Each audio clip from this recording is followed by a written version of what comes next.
a presença das médicas Paula Aragão, Laís Souza, Laís nutricionista, Paula endocrinologista, Vinícius Valença, médico nutrólogo.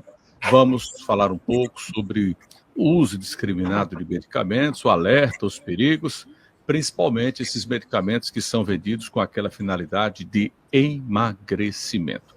Felizmente, nós temos agora uma resolução, né, dada pela Anvisa. Tem que ter receita para comprar esses injetáveis, mas a gente sabe que as pessoas terminam burlando e fazendo a aquisição do medicamento. Doutora Paula, boa tarde. Obrigado por falar com a gente aqui na CBN. Boa tarde, Aldo. Obrigada pelo convite mais uma vez. Boa tarde aos colegas Vinícius, Laís. É um prazer estar falando sobre um tema tão pertinente, tão atual, hein? Vamos lá. Laís, boa tarde, Laís. Boa tarde, gente. Satisfação em estar aqui com vocês, Paula, Vinícius e Aldo. Vamos lá. Doutor Vinícius, boa tarde. Muito boa tarde, Aldo. Boa tarde, Paula. Boa tarde, Laís. Boa tarde, ouvinte. Tema bem interessante para a gente conversar hoje. Vamos lá. Todo mundo quer emagrecer, as pessoas querem perder peso. Aqui na nossa região tem um apelo visual que é muito forte, praia e sol. As pessoas querem corpo bonito, delineado e esperam sempre um toque de mágica para resolver. E aí vem essa onda de injetável, né? De Ozempic, Mounjaro e tem outras medicações. E as pessoas vão à farmácia, compram, pagam, e eu diria que a maioria das vezes nem sequer procuram um médico. Acho que vão lá no Google, começam a usar o medicamento, sente efeito, porque o medicamento ele resulta no efeito, mas também tem o contra-efeito, e muita gente termina não sabendo. Doutora Paula, é uma irresponsabilidade, não tem outra palavra, para o uso de medicamento sem a prescrição e o acompanhamento médico. As regras têm que ser mais duras para a aquisição desses medicamentos, doutora Paula? Aldo, todo remédio, a depender se ele é um veneno ou é um remédio, depende muito da dose, depende muito como ele é utilizado. Agora a gente tem uma resolução nova que as receitas são retidas. Então, para o uso desses medicamentos, precisa ter receita médica. E como é importante a gente acompanhar, porque o sucesso do tratamento, ele depende diretamente disso. Então, não adianta a pessoa se automedicar. A gente sabe que são medicações de custo elevado. Então, é um investimento que realmente precisa ser muito bem pensado e muito bem conduzido pelo profissional que indicou o uso. Vou puxar para o doutor Vinícius, para depois ouvir Laís, porque há um uso discriminado desses medicamentos. Né? Outro dia aqui a gente acompanhou na reportagem, fizemos a reportagem de apreensão desses remédios aqui no aeroporto. E mas muito medicamento mesmo. Quer dizer, também entra agora um mercado subterrâneo nisso, né, Vinícius? Exatamente. E o que é mais preocupante, como a doutora Paula estava falando, é que como o acesso estava sendo fácil antes dessa nova resolução, acabava que os pacientes utilizavam isso de uma maneira, às vezes, até irresponsável, sinceramente, e muitas vezes colocando como se fosse uma pílula mágica, né? Como se fosse um remédio mágico que você toma, seca a barriga e pode ir para a praia, né? Mas a realidade é que, ainda bem que tá a Laís aqui, que é nutricionista, o acompanhamento, assim, médico junto com o nutricionista é muito bom e funciona muito bem junto com essas medicações. Não é uma medicação que você toma e tem resultado automaticamente. Tem que ter um nutricionista, tem que ter um personal. Claro, o papel do médico, né? Eu, a doutora Paula aqui, mas realmente o paciente tem que se conscientizar de que é um perigo ele utilizar essas medicações sem auxílio médico, com certeza. É a mesma coisa da bariátrica. Eu estava conversando agora à tarde com o presidente da Sociedade Pernambucana de Bariátrica. Tem umas novas regras, né, que foram colocadas agora, mas muita gente achava que fazer bariátrica era assim, vou fazer, quero fazer e pronto. Né? E a gente tem esse mau costume aqui do brasileiro. Ô Laís, basta manter uma grade alimentar bem feita, bem preenchida e mudar o hábito que já avança muito na busca pelo corpo perfeito, né, Laís? Isso. Como vocês falaram aqui, os doutores, a gente na nutrição tem a questão da mudança do estilo de vida. Então, não adianta a pessoa fazer uma bariátrica, né, tomar um medicamento com alto custo, se ela não vem para fazer um planejamento alimentar, né, mudar os hábitos alimentares dela, né, fazer com que realmente o seu dia a dia entre um exercício físico, né, comece com o básico. Tem gente que não toma nem água, né, ao longo do dia. Né? Imagina comer uma comida ao longo do dia de melhor qualidade, né? Comida de melhor qualidade, comida de verdade, o arroz, o feijão, a proteína, né? A salada. Então, realmente, o que é que está acontecendo? Está chegando muita gente já aqui em consultório consumindo Monjaro, né? De forma assim, ainda bem que tem prescrição agora, né? Mas veio de forma ilícita. E o que é que estava acontecendo? Diminuindo muito o apetite do pessoal, o povo estava sem comer. E quando comia, comia mal. Né? Então, assim, fica nesse aspecto de até quando se consegue se manter, né, esse medicamento com alto custo, né, que vai funcionar por um período e depois como é que vai ser, né, esse desmame, como é que vai ser esse processo sem acompanhamento médico, sem acompanhamento profissional, realmente não tem como, gente. Cada pessoa é única, cada pessoa tem o seu momento, né, de vida e assim por diante. O estilo de vida, o momento de vida, sua individualidade, então bora individualizar isso também em relação a medicamentos, né, doutora Paula, né, doutor Vinícius? Estamos aqui em conjunto para dizer que isso não é milagre e sim precisamos que vocês procurem a gente para ver a necessidade ou não da utilização desses medicamentos aí, começando pela endocrinologia, pela nutrologia, para vir em união com a nutrição e também o exercício físico. Só Aldo, se você me permite fazer um complemento disso que Laís falou tão perfeitamente. Agora, recentemente, foi publicado um estudo no Reino Unido mostrando justamente como acontece no uso dessas medicações, a perda, principalmente de massa muscular, e o que seria o pós, né? A gente se preocupa muito até quando fazer essas drogas, até quando teremos resultado e se vai ter ou não reganho de peso. Então, esses estudos mostraram que após 20 meses de interrupção do medicamento, aquela perda de peso média ali, variando ali em 16 a 20 quilos, ela pode ser reganhada muito mais facilmente, inclusive, do que o reganho que é realizado após uma dieta bem feita. Porque a gente sabe quando o paciente tem esse acompanhamento, eu costumo, não tem segredo, os pilares são atividade física e alimentação. Eu nem gosto muito da palavra dieta, eu gosto muito da palavra reeducação alimentar, porque quando ele se reeduca, aquela motivação vira um hábito incorporado à sua identidade, e ele vê que ele realmente precisa, entre aspas, ralar para conseguir isso. O resultado ele é muito mais duradouro do que o resultado com qualquer tratamento. Gente, não se iludam.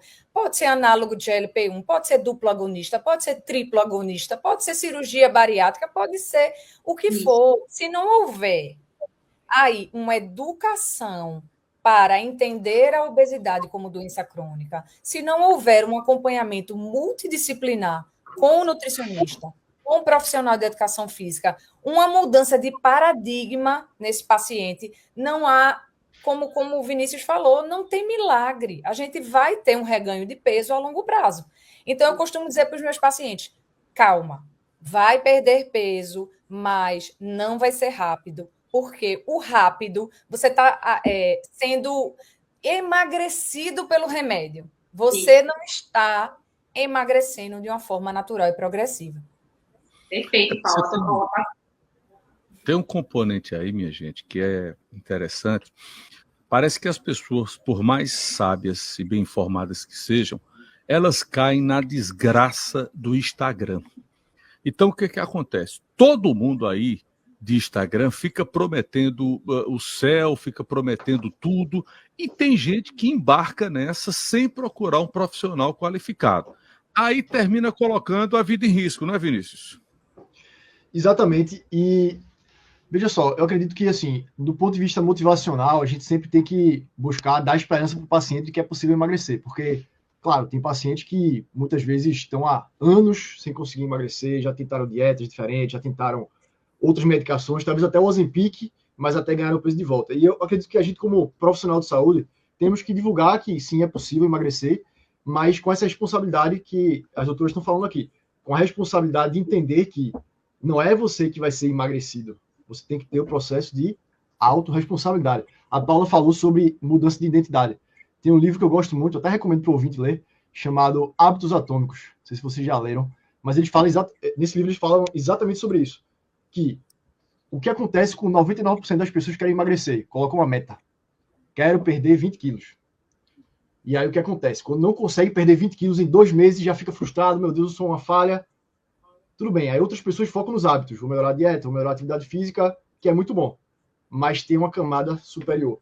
A camada superior é justamente o que a Paula falou. É a identidade. É você realmente se ver como uma pessoa saudável. Uma pessoa que vive um estilo de vida sustentável e saudável. Porque assim você nunca mais vai ganhar o peso de volta. E é claro que é um processo gradual. Não é da noite para o dia. Mas com acompanhamento médico, e eu sei que os pacientes que estão escutando aqui, os ouvintes, muitas vezes já estão frustrados porque já tentaram, já ganharam o peso de volta e agora querem uma solução mágica, né? Mas com acompanhamento médico, de verdade, obesidade não é brincadeira. Não é falta de força de vontade, não é necessariamente preguiça, é porque falta tratamento. Se você é paciente, já tentou várias vezes e não conseguiu ter resultado, existe tratamento para o seu caso, com certeza a gente pode te ajudar. Tá, agora isso envolve uma equipe, né? Isso. Você, no mínimo, você tem que ter um endocrinologista, um nutrólogo, um nutricionista para isso. Mas onde é que está o erro, Laís? Você passa uma dieta, as pessoas começam a seguir e depois não seguem mais. Não há uma mudança no hábito de vida dessa pessoa. Quais são os problemas que você detecta baseado aí na sua experiência de consultório? Certo. Baseado aqui no consultório, o que acontece? Muitas vezes as pessoas vêm com um desespero muito forte em relação ao processo de emagrecimento frustrado, né, como o Vinícius fala, e quer de um dia para o outro que isso aconteça. Só que como o meu estilo como profissional, eu já vou conversando com as pessoas, né, tanto em rede social como no meu dia a dia, eu digo muito que é a questão de estilo de vida, né? O estilo de vida a gente não transforma de um dia para o outro. Não é com um mês, não é com 3 meses. Hoje em dia eu faço acompanhamento nutricional aí de anos com pessoas para ter um processo de melhoria em relação a essa obesidade. E claro que às vezes não é só a parte da nutrição e da alimentação, entendeu, Aldo? O que acontece? Às vezes a pessoa quer com uma mudança drástica. Quer que eu faça um planejamento alimentar restritivo, né, de tirar tudo inicialmente, de não querer comer absolutamente nada. E depois a pessoa fica frustrada porque não conseguiu realizar o planejamento alimentar. Né? E muitas vezes, quando a gente discuta aqui em consultório justamente de tipo de planejamento, eu digo que não é dieta também, tá, Paulo? Eu digo que é o planejamento alimentar seu.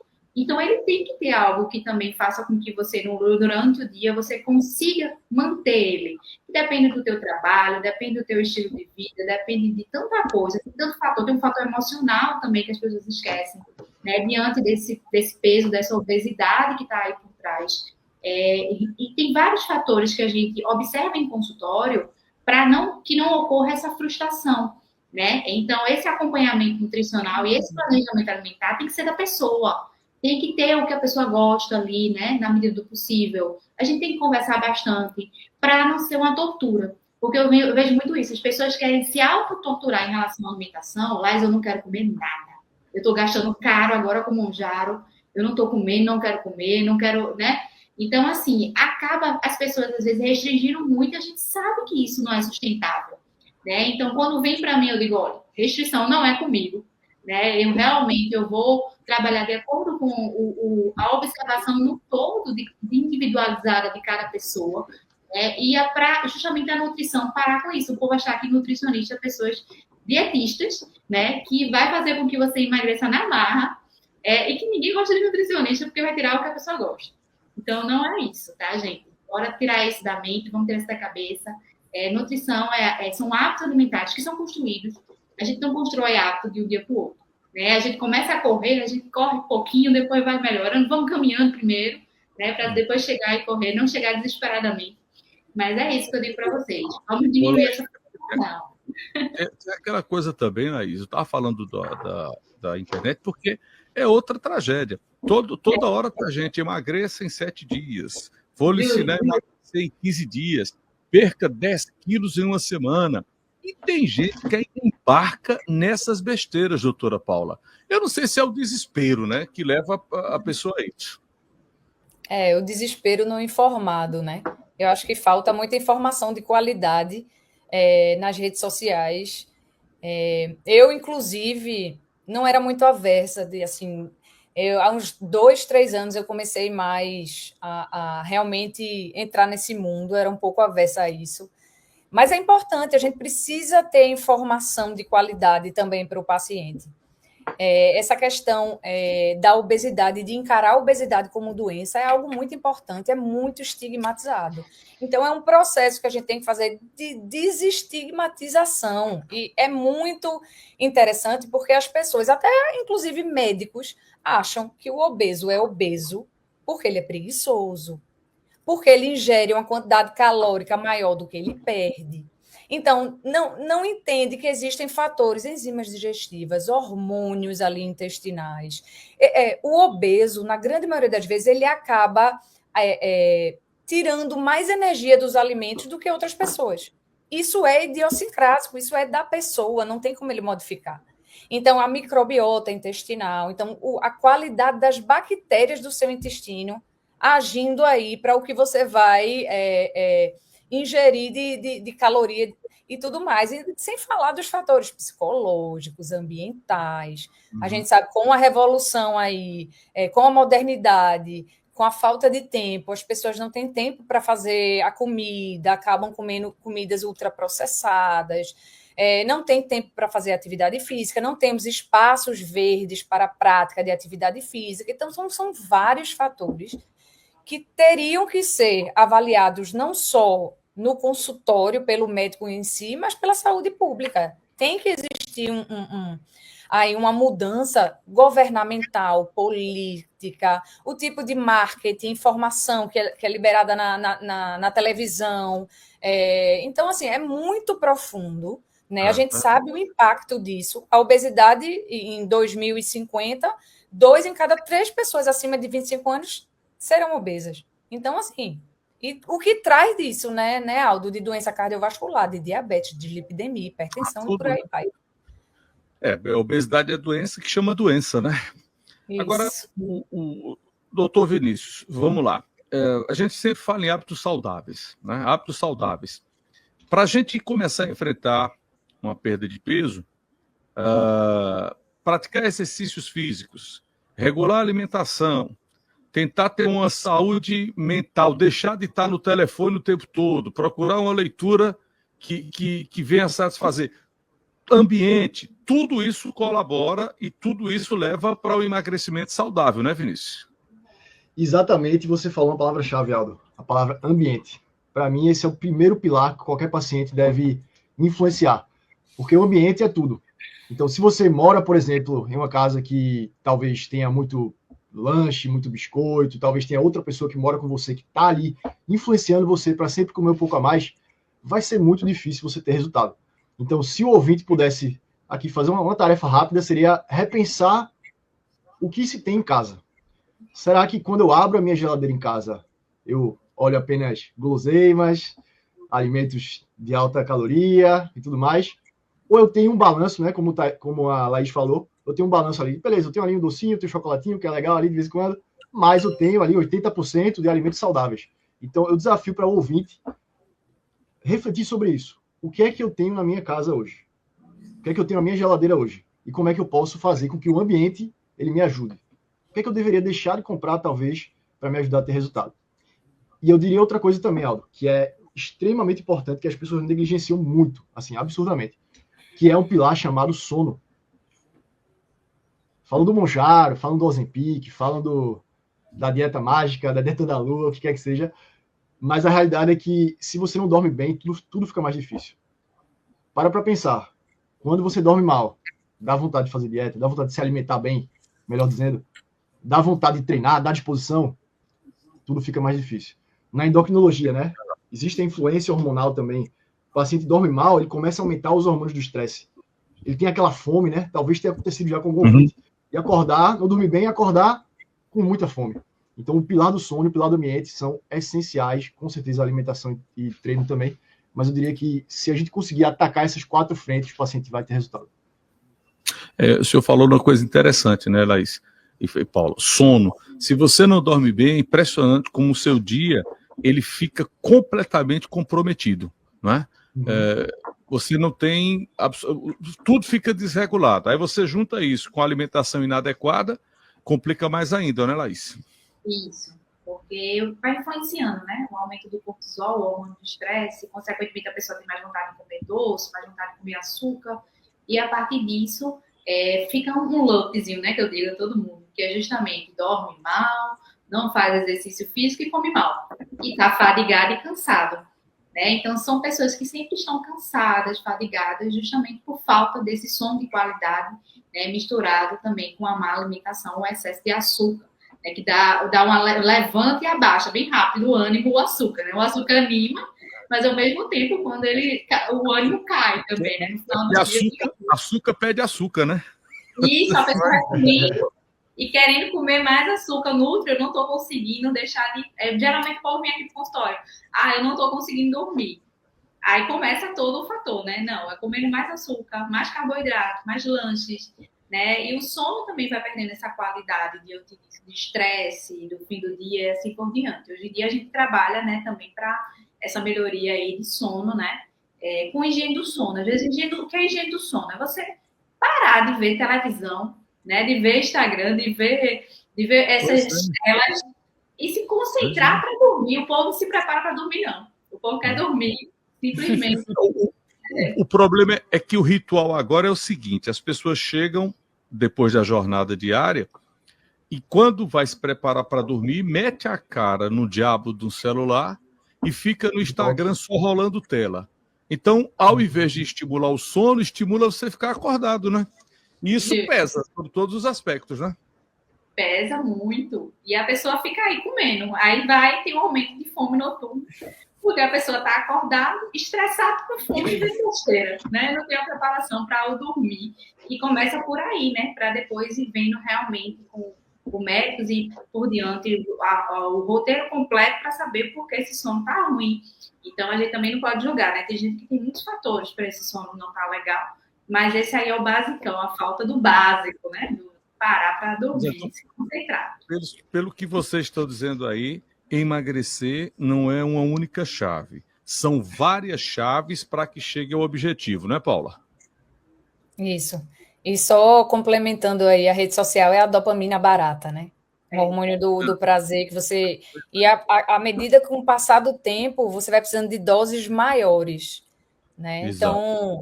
Tem que fazer um unfollowing terapêutico, deixar de seguir pessoas que não vão agregar nenhum sentido na sua vida, né?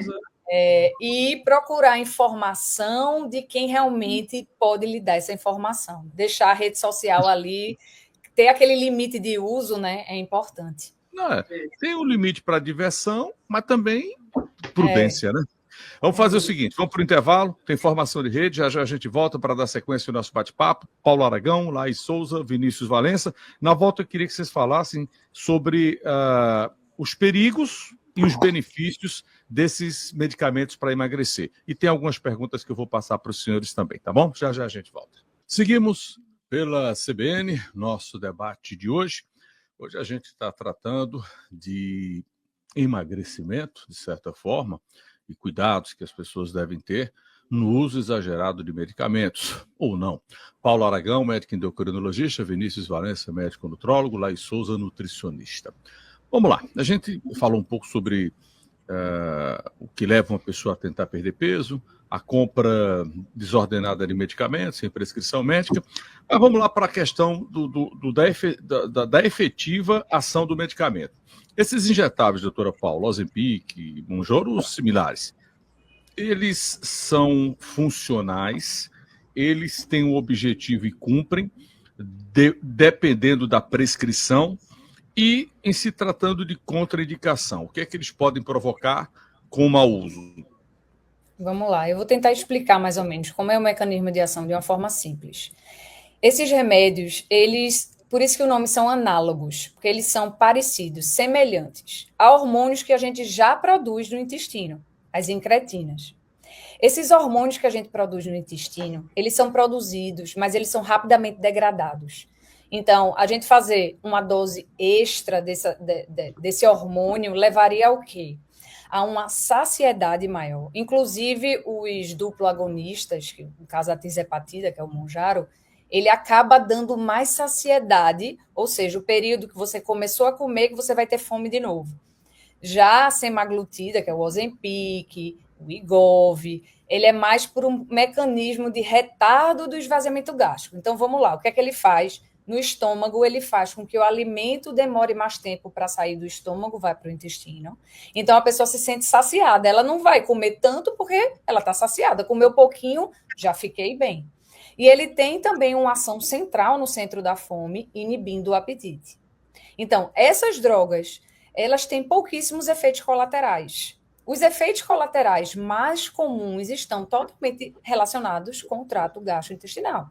Que se eu estou retardando o esvaziamento gástrico, eu vou ter o quê? Eu posso ter piora de um refluxo, eu posso ter náusea, chegando até vômito. Se eu retardo o esvaziamento gástrico e retardo a chegada do alimento ao intestino, esse alimento pode ficar muito tempo aí, pode dar constipação, ou seja, ir menos ao banheiro. Então, o que é que a gente orienta? Aumentar a hidratação, comer, se alimentar mais de fibras, fracionar as refeições, então comer pouquinho, várias vezes ao dia. A gente vai, junto com o nutricionista também, ver a questão da ingesta de proteína, porque quer queira, quer não, é um efeito colateral de qualquer tratamento, seja dieta, cirurgia, é a perda de massa muscular. Certo? Então, existe uma perda inerente ao tratamento. Mas a gente tem sim, por isso a importância do acompanhamento, como otimizar essa perda. Então, se a gente fizer o cálculo certinho ali ou fazer uma suplementação por fora, a gente não vai ter esse problema tão visivelmente com o tratamento. Agora, se o paciente faz o uso inadvertido, estou fazendo por conta própria, estou ali na balança, acreditando que está perdendo, entre aspas, peso, muitas vezes ele está perdendo muito mais massa muscular do que deveria. Então, os principais efeitos colaterais são do trato gastrointestinal. Existem algumas pessoas que têm os efeitos mais raros, que não é o comum, tá, gente? Mas está em bula. Então, existe. Que uma dor abdominal aguda, o paciente tem que procurar emergência. Isso pode ser uma pancreatite, isso pode ser uma colecistite. A gente sabe que quando o paciente perde muito peso, ele tem uma tendência a desenvolver calculose biliar, então pode desenvolver uma colecistite, uma obstrução intestinal. Então, assim, numa situação dessa, sim, procurar emergência. Em estudo, em roedor, em ratos, foi visto um aumento de risco de câncer medular de tireoide. Então, não é que o remédio ele aumente risco de câncer, tanto de pâncreas quanto de tireoide. Esse tipo raro de tireoide, quem tem ou tem um familiar de primeiro grau com esse tipo de câncer, aí a gente contraindica. Então, para você ver, Aldo, são pouquíssimas as contraindicações. Os efeitos colaterais são extremamente manejáveis, com dieta, com estilo de vida. Muitas vezes a gente não precisa nem de medicamento, mas caso haja necessidade, a gente vai intervir nesse sentido. Tem muita gente fazendo aqui questionamentos. Um ouvinte diz assim: caso me enquadre nos critérios para tomar a medicação, como fazer o desmame e como não perder massa magra? O acompanhamento com o médico ajuda nesse ponto? Quer responder, Paula? E como, né? Veja, a questão do desmame é uma pergunta muito relativa. Volto uma vez a dizer, a obesidade é uma doença crônica. Se a gente faz um medicamento por um tempo, retira abruptamente, não mudou o estilo de vida, vai reganhar. É sanfona do mesmo jeito. Né? Então, não existe isso de você... a gente tem que avaliar cada caso. Vai haver pacientes que a gente vai poder reduzir dose, que a gente vai poder fazer um desmame de acordo com a resposta às outras mudanças que esse paciente apresenta. Em relação à massa magra, como eu disse, gente, qualquer tratamento para perda de peso, você perde um percentual que gira em torno aí de 25% de massa muscular. Mas isso pode ser, sim, otimizado. Ontem, eu estava em consultório, por isso que é a importância de a gente fazer a bioimpedância, que é a avaliação da composição corporal. Eu, com 2 pacientes em tratamento com análogos de GLP-1, as 2 pacientes perderam massa gorda e ganharam massa muscular, mesmo nesse início de tratamento que tende a perder mais massa muscular. Então, a resposta é, se bem conduzido, se fizer a reposição de proteína, a ingesta certinho, ou com dieta, ou com suplementação, não vai perder essa massa muscular toda. Então, tem como a gente ter, sim, resultados excelentes. Se me permite dar um pequeno exemplo sobre isso também, Aldo. Pode falar, Vinícius. Porque é uma dúvida que eu mais recebo também, essa parte do desmame. Todos os pacientes querem saber. Eu vou ter que usar para sempre a medicação. E eu vou dar 2 exemplos de pacientes que eu atendi no Instituto aqui. Um dos pacientes utilizou a medicação por somente 3 a 4 meses. Chegou no resultado final que ele desejava, fez a mudança do estilo de vida com a equipe nutricional e depois fez o desmame da medicação, que foi uma redução lenta da dosagem, e seguiu a vida sem a medicação. Então, não é porque você começa que você vai utilizar para o resto da vida. Então, isso foi o exemplo A. Porém, também teve o exemplo B, que foi um paciente que não seguiu aí as recomendações da equipe nutricional. E é um paciente que ele manteve a medicação, porque também existe estudos de segurança para manter essa medicação no mais longo prazo. Então, esse paciente já está há mais de 6 meses fazendo. Então, a parte do desmame vai depender do paciente, vai depender do quanto ele vai aderir à equipe nutricional também, e à equipe de atividade física, né? Perfeito. O danado é que as pessoas começam a fazer consulta e é complicado, porque cada caso é um caso. Tem uma moça aqui perguntando se para ter um emagrecimento saudável de 15 quilos tomando Monjaro, seria quanto tempo? Aí, cada caso é um caso, isso não é loteria, né, Paula? De quê, né? Será que é de massa magra? Bem fácil, né, Aldo? Pois é. Então, o paciente... procure um médico. Não tem? A gente tem uma noção mais ou menos dessa perda de peso, porque a gente tem estudo retrospectivo, né? Então a gente tem uma média de perda de peso. A gente sabe que a tirzepatida ou Monjaro, a perda de peso é superior, porque o caso do GIP, que é o outro agonista que ele interfere, mexe muito aí com o metabolismo, com a questão lipídica, com gasto calórico, numa maior inibição desse apetite e estímulo dessa saciedade. Mas, assim, e outra informação é que quanto maior o peso no início, se uma pessoa é mais obesa, ela vai perder mais peso no início também, proporcionalmente. Uhum. Mas essa resposta aí, só com a bola de cristal para responder. É porque o paciente ele olha mais para a balança, né? Acho que a exatamente. tem essa experiência. O paciente, ele, mas tem a massa muscular, tem a gordura. Não, mas eu quero saber quantos quilos eu vou perder a balança, né? Quero ver o valor na balança. Eu quero a balança, eu quero o peso na balança, mas, minha gente, balança não importa. A gente tem que ver a massa magra, tem que ver tudo. Né? O percentual de gordura. Não, olha, não vou voltar não, Nutri, porque eu vi meu peso, tá a mesma coisa, mas tá cabendo uma roupa. Mas alguma coisa tá acontecendo.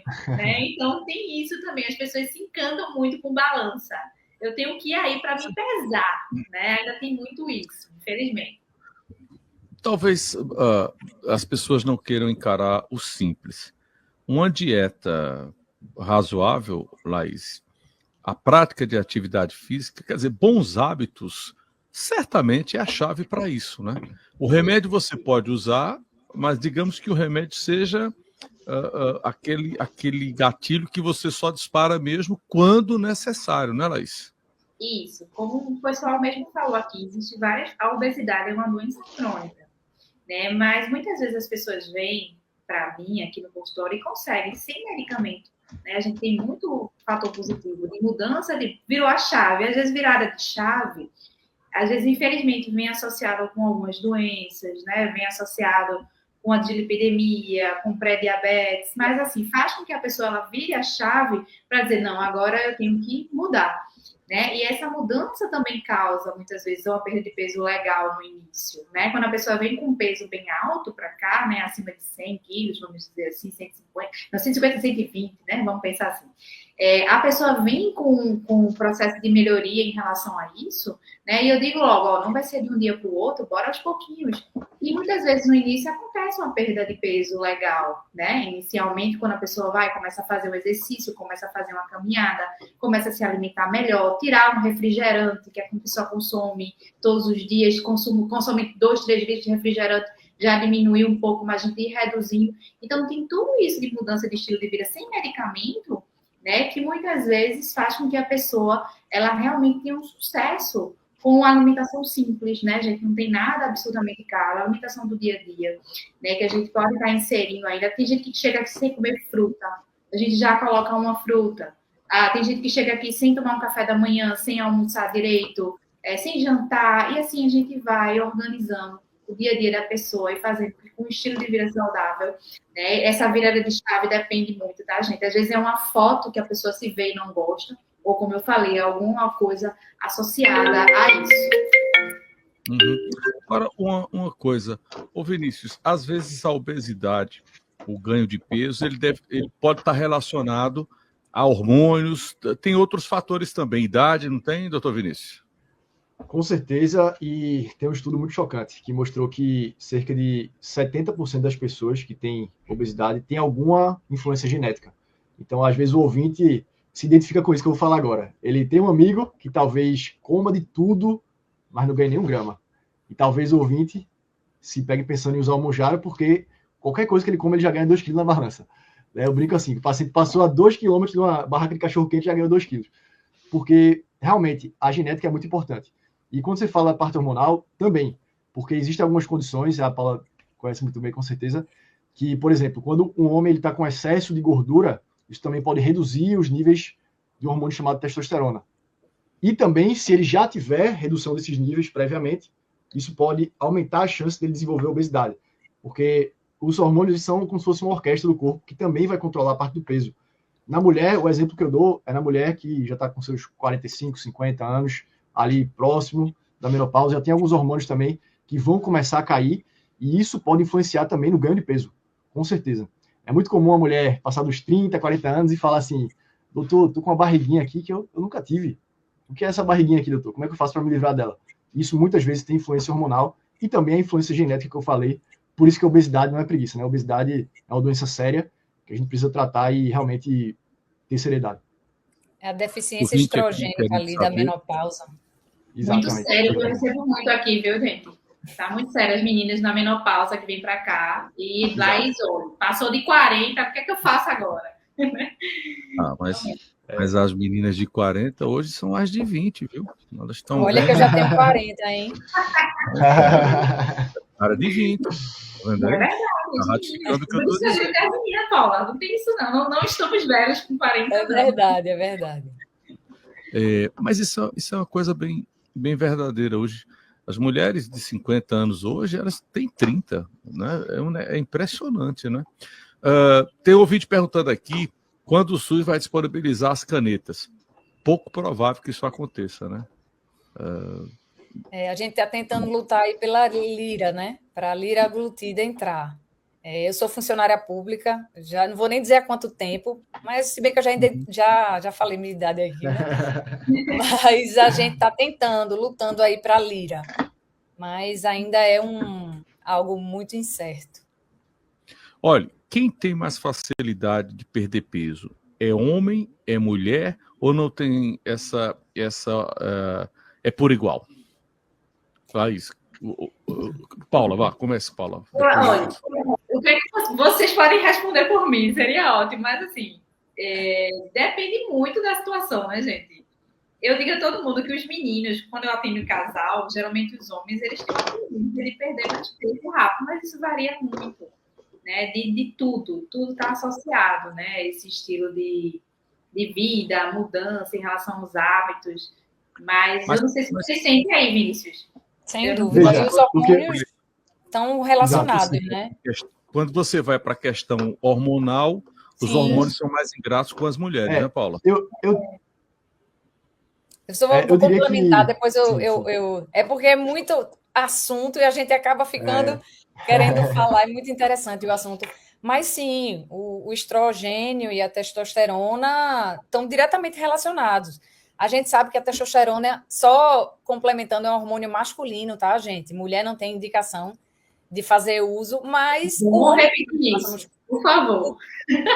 Ele tem mais massa muscular, então o gasto calórico é diferente.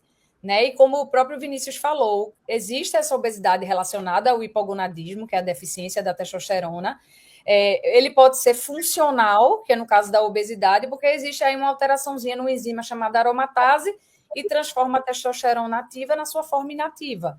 E a testosterona existe para o homem, assim como o estrogênio existe para a mulher. Então, o estrogênio é que faz com que o metabolismo da gente melhore, que o cabelo da gente fique viçoso, que dá libido na mulher, que faz com que a mulher tenha estímulo para fazer atividade física, tudo é o estrogênio. Então, chega a menopausa, a gente vai ter uma queda abrupta, porque diferentemente do homem, que é uma coisa mais lenta, na mulher é abrupta. Então, chegou na menopausa, a mulher tem essa privação e tem essa tendência aqui de gordurinha da barriga, que é a perigosa para o coração. Paula, Então, na minha visão, é 30 a mais. Quando passou de 30 na mulher, já começa a aparecer os transtornos. Eu diria, mas eu diria que cada assim, vez mais eu tenho visto o contrário, viu? Assim, de mulheres chegando quando bem conduzidas, né? Quando faz uma alimentaçãozinha. Ok, mas Vinícius, por favor.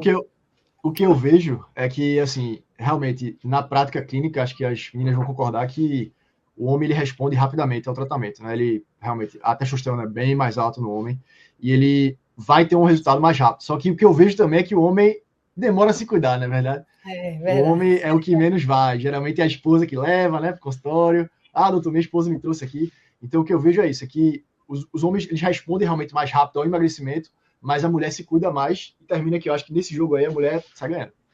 É verdade, a mulher está mais presente em consultório, mas o homem, quando ele começa, Vinícius, num processo de emagrecimento em casal aqui, ele ganha. Entendeu? Exatamente.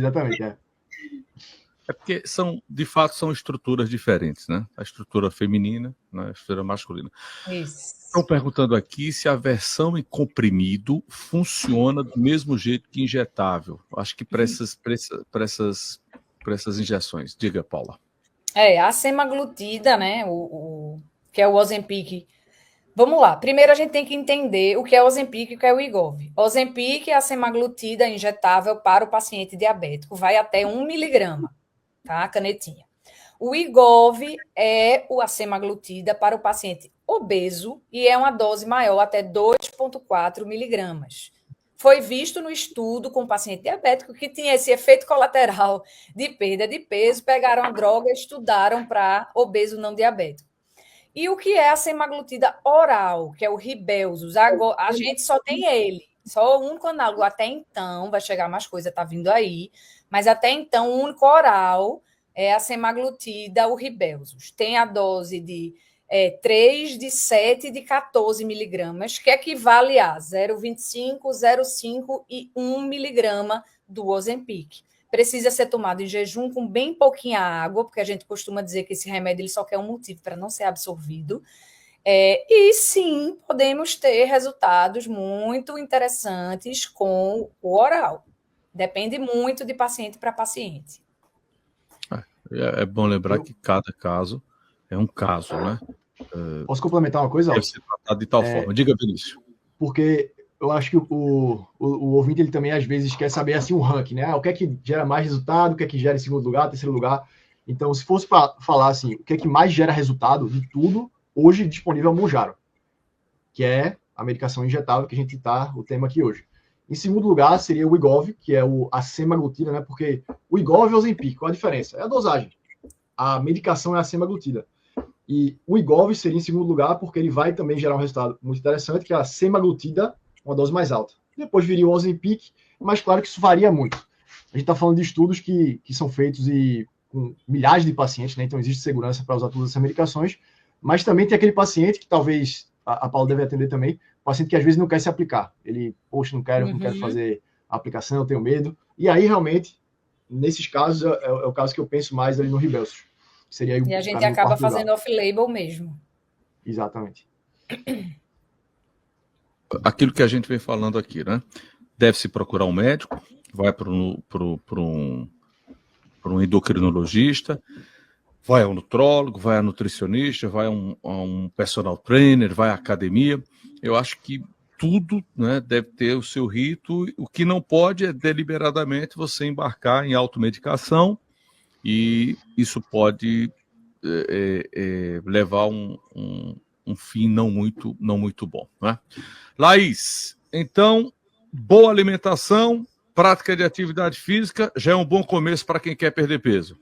Com certeza. Bora iniciar, né, pessoal? Eu digo a todo mundo, não existe milagre. tem que ter esforço, né? Tudo que a gente faz na nossa vida é esforço. Então, aí começa, aí quem não faz nada, começa caminhando, depois, diminui, né, a cerveja, né? Diminui a cerveja. A bebida alcoólica é algo muito sério também. Tem gente que mesmo, às vezes, está associando esses medicamentos de emagrecimento e continua consumindo bebida alcoólica. A gente tem a caloria vazia. Então, cuidado aí em relação também a essa bebida alcoólica em excesso, né? A alimentação ao longo do dia, assim, não é que você não vai comer um doce, nem nada que você goste, não é isso. Mas é o excesso disso, né? Até que ponto venha prejudicar em processo de obesidade e as consequências que ela vem trazendo, né? A gente tem que... E às vezes precisa mudar os hábitos primeiro, né? Antes de ir para...